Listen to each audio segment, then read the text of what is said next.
तो यार आज हम लोग बात करने वाले हैं RxJS के टेक ऑपरेटर के बारे में। ठीक है। टेक ऑपरेटर जो होता है ना यार, वो बहुत ही काम का ऑपरेटर होता है। बाय डिफ़ॉल्ट अगर मैं किसी ऑब्जर्वेबल को सब्सक्राइब कर लूँ तो वो तब तक इमिशंस करता रहेगा जब तक उसे वैल्यूज़ मिलती रहेंगी।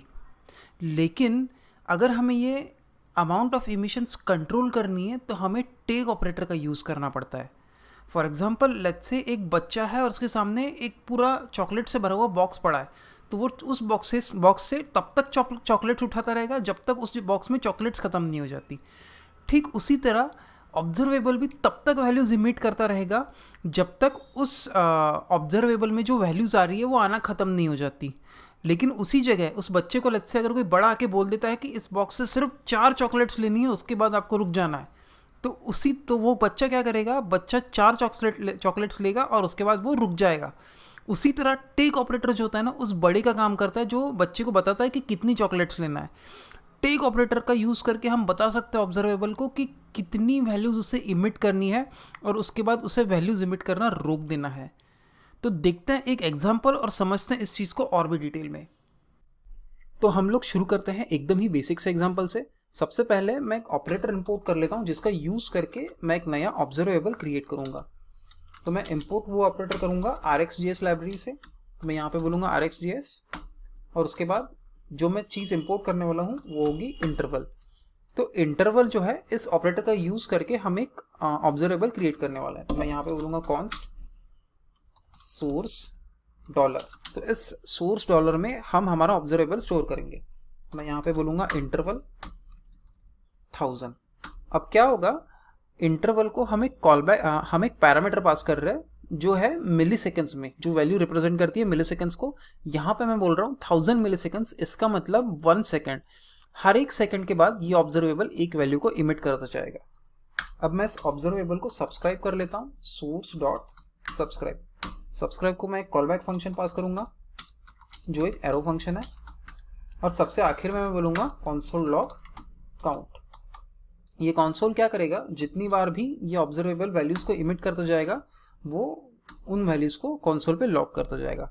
अब मैं अगर इसको सेव करता हूँ और वापस आता हूँ मेरे वेब ब्राउज़र पे, तो आप यहाँ पे देख सकते हैं कि मेरी जो वैल्यूज़ है यहाँ पे लॉग होना स्टार्ट हो गया है। ये जो वैल्यूज़ है वो 0 1 2 3 4 ऐसे लॉग होती जा रही है। और एक फैक्ट कैसा है कि इंटरवल जो है वो इन वैल्यूज़ को लॉक करता ही जाएगा, वो कहीं पे रुकेगा नहीं इन वैल्यूज़ को लॉक करना, अनटिल अनलेस हम इस टैब को या वेब ब्राउज़र को क्लोज नहीं कर देते या कोई दूसरा कोड इस ऑब्जर्वेबल को अनसब्सक्राइब नहीं कर लेता है। तो ऐसी सिचुएशंस को हैंडल करने के लिए हम टेक ऑपरेटर का यूज़ कर सकते हैं, जहाँ पे हमें हमारे ऑब्जर्वेबल को बताना है कि उसे कितनी बार इमिशंस करना है और उसके बाद वैल्यू इमिशन करना रोक देना है। तो वो करने के लिए सबसे पहले मैं मेरे एडिटर पे वापस आता हूँ और यहाँ पे मैं बोलता हूँ इम्पोर्ट। मैं इम्पोर्ट करूँगा मेरा टेक ऑपरेटर RxJS/ऑपरेटर्स से। तो आपको एक बात का ध्यान रखना है, आपको टेक ऑपरेटर जो है वो RxJS से इंपोर्ट नहीं करना है। RxJS के अंदर एक सब फोल्डर है ऑपरेटर्स, वहां से इंपोर्ट करना है। अब यहाँ पे मैं बोलूंगा टेक। अब ये जो टेक ऑपरेटर मैंने इंपोर्ट किया मैं यूज करूंगा मेरे ऑब्जर्वेबल पे। तो वो यूज करने के लिए मैं सबसे पहले सब्सक्राइब के पहले एक पाइप नाम की मेथड को कॉल करूंगा और पाइप को मैं पास करूंगा मेरा टेक ऑपरेटर। अब ये टेक ऑपरेटर को हमें स्पेसिफाई करना है कि कितनी बार ये ऑब्जर्वेबल वैल्यूज इमिट कर सकता है। तो वो मैं स्पेसिफाई करूंगा एक पैरामीटर से जो मैं इसको टेक ऑपरेटर को पास कर रहा हूँ। यहाँ पे आप देख सकते हैं कि मैंने 5 पास किया है। इसका मतलब ये ऑब्जर्वेबल सिर्फ 5 बार ही वैल्यूज को इमिट करेगा और उसके बाद इमिशन रोक देगा।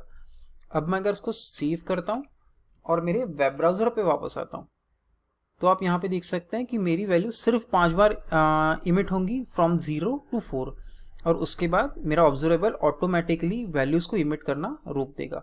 मैं एक और एग्जांपल देख सकता हूँ। यहाँ पे मैं 5 को चेंज करके लेट्स से मैं बोलता हूँ 2, और अगर अब मैं इसको सेव करता हूँ और मेरे वेब ब्राउजर पे वापस आता हूँ तो 2 ही बार वैल्यूज इमिट होंगी और उसके बाद मेरा ऑब्जर्वेबल जो है वैल्यूज इमिट करना रोक देगा। वीडियो खत्म होने से पहले आपको एक अपडेट दे दूं कि इस RxJS की सीरीज में हम सारे के सारे ऑपरेटर्स को कवर करने वाले हैं। और हम इस सीरीज़ में जो भी सोर्स कोड लिखने वाले हैं वो इस गिटहब रिपोजिटरी पे अवेलेबल रहेगा, और मैं इस गिटहब रिपोजिटरी का लिंक आपको डिस्क्रिप्शन में दे दूंगा, जहां से आप ये सारा सोर्स कोड एक्सेस कर सकते हैं। और अगर आपको RxJS के ऑपरेटर्स के बारे में और भी इंफॉर्मेशन चाहिए या उनके बारे में और भी आपको सीखना है तो प्लीज़ इस चैनल को सब्सक्राइब करिए, और अगर आपको ये वीडियो पसंद आई हो तो उसे लाइक करिए। मिलते हैं हम हमारे अगले लेसन में। Thank you.